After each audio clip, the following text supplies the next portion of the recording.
ఇవాళ అది ఎంత చేస్తున్నారంటే ఎవరు కాంగ్రెస్ పార్టీ వాళ్ళు కాంగ్రెస్ పార్టీగా ఉంటే మనకు సాధ్యం కావట్లేదు అని బీజేపీలో మొత్తం అందరు చేరి బీజేపీ ముసుగుతోటి ఆ జెండా పేరుతోటి ఇవాళ ఏంటంటే కమ్యూనిస్టుల మీద పెద్ద ఎత్తున దౌర్జన్యం చేసేది ఎవరు కాంగ్రెస్ పార్టీ నుంచి పోయిన వాళ్ళే కదా.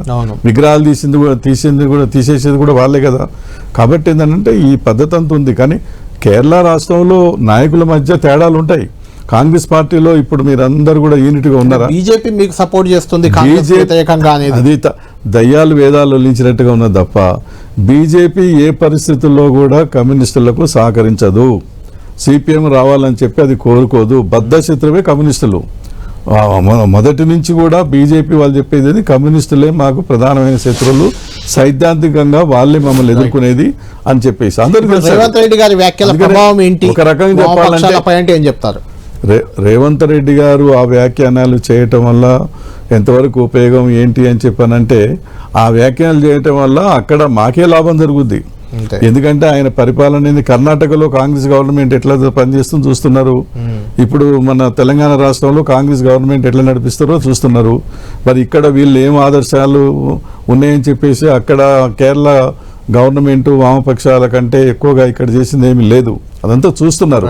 కాకపోతే ఏంటంటే అక్కడ అలా జాతీయ నాయకులు చెప్పమన్నట్టుంది. చెప్పిండ్రు వాళ్ళు చెప్పమన్నా లేకపోతే వీళ్ళంతటా వీళ్ళు చెప్పినా కూడా కరెక్ట్ కాదు. అది ఒక రకంగా చెప్పాలంటే ఇవాళ బి టీమ్గా వ్యవహరిస్తుంది ఎవరైనా వీళ్ళే. బీజేపీ బి టీమ్ వ్యవహరిస్తుందంటే కాంగ్రెస్ వాళ్ళే. మీరు మొత్తం చరిత్ర కేరళ రాష్ట్రంలో ఇప్పుడు జరుగుతుంది కూడా అదే. వాళ్ళు ఏంటంటే అటువైపు ఉండేది కూడా చాలా మంది బూర్జు వాళ్ళే ఉంటారు, ధనికులే ఎక్కువ మంది ఉంటారు కాంగ్రెస్ పార్టీలో. కానీ మధ్యతరగతి పేదవాళ్ళంతా కూడా మా వైపు ఉంటారు. వాళ్ళు ఏం కోరుకుంటారు? కమ్యూనిస్టులు రాకూడదనే కోరుకుంటారు తప్ప వాళ్ళున్నా వీళ్ళున్నా ఒకటే అని చెప్పి కోరుకుంటారు వాళ్ళు. కాబట్టి ఇప్పుడు విజయన్ గారు కూడా ఇక్కడికి వచ్చినప్పుడు కేసీఆర్ గారిని ఎందుకు కలిశారు? బీజేపీకి వ్యతిరేకంగా ఈ దేశంలో ఎవరు మాట్లాడినా అది జాతీయ పార్టీ కానీ ప్రాంతీయ పార్టీ కానీ వాళ్ళతో మేము మాట్లాడటం స్నేహం చేయటం అనేది ఒకటి పెట్టుకున్నాం మేము. కేసీఆర్ బీజేపీ వ్యతిరేకంగా కూడా అప్పుడు మాట్లాడింది కాబట్టి ఆయనతో మాట్లాడటం అనేది జరిగింది. బీజేపీకి అనుకూలంగా ఉంటే కేసీఆర్ చంద్రబాబు నాయుడు అనుకూలంగా మారిండు, తీసి అవతల పెట్టేశాం కదా. అంతకుముందు చంద్రబాబు నాయుడు పనిచేశాము. ఎప్పుడైతే బీజేపీతో స్నేహం చేయటం మొదలు పెట్టిండో అప్పటి నుంచే మేము ఆయనను కూడా ఆ లెక్కలు వేయటం అనేది జరిగింది. ఏదన్నా కేరళ రాష్ట్రంలో ఇక్కడి నుంచి పోయిన మన నాయకులు ఆ విధంగా మాట్లాడటం కరెక్ట్ కాదు.